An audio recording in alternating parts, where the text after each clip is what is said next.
I usually give an example of this in my introductory finance class that some of you have experienced before, you'll recognize this. I ask you to try to value what's in this bag. Yes, you know the example. And now, for students that have been through my class, let me warn you that sometimes there's good things in the bag. I think there was last semester. But sometimes there's nothing in the bag. So don't think just because you experienced something useful last semester, it's going to be the same. So the experiment that I do is to ask my students to value this bag. What do you think it's worth? First of all, does anybody know what's in here? Did I discuss this with anybody before coming to the class? No, right? Okay. So I'll give you a little information about what's in the bag. I'll take out what's in the bag and here.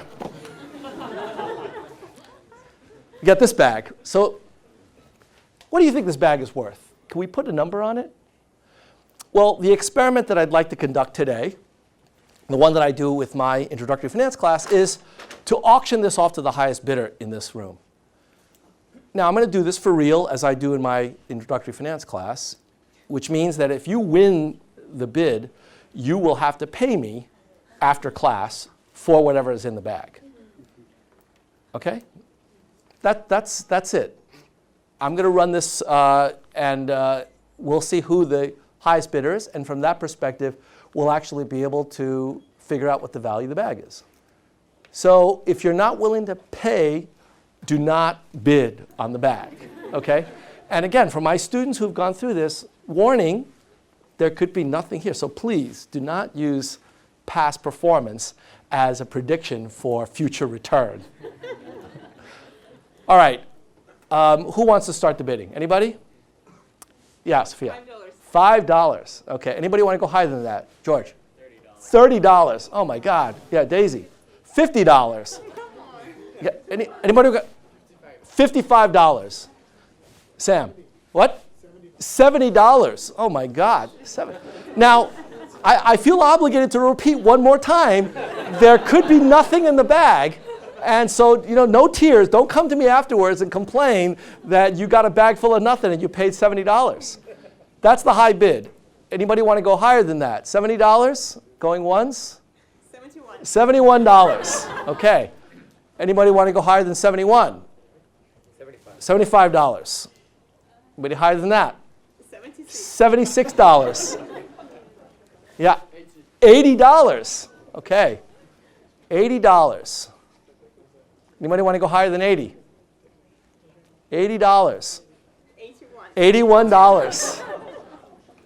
$81. Is that the high bid? $81? Anybody want to go higher than 81? It's a very attractive bag. $81. $81. Going once. Going twice. Sold for $81. All right. So, Sophia, you were in my class last semester, and as I warned you, there could be nothing in here, right? Yes. Okay, so I want you to, if you don't mind, look in the bag, see what's in there, and then there's a receipt that's in the bottom of the bag. I want you to take a look at the bag, what's in there, and what's in the bottom, and tell us what the retail value of what it is, okay? Okay, so I'm putting everything out. Yes? Uh-oh. But there is something. There's something in there. So it is Apple Watch, and it costs like $285. Right. Yeah. Very good.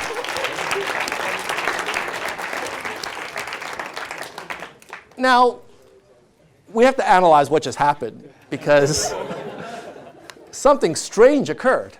So the first point I want to make with this experiment is that within the space of less than 4 minutes, we actually put a number on the bag. We actually valued it.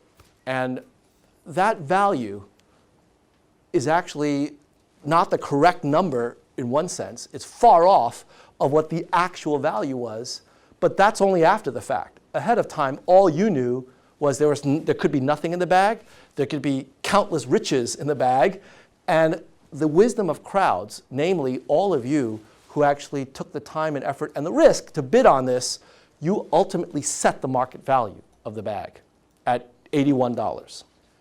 And that's actually a pretty good number in the sense that for something that nobody knows anything about, it actually very quickly settled down to a very finite and reasonable value. Now, you might argue from my perspective, I took a huge loss. If I didn't want to take that loss, what I could have done is I could have said, you know, there's something in the bag that is at least as good as what it was last semester. Sophia was in my class. If I had said that, she would have actually known that there was a lower bound, and she would have bid higher than that.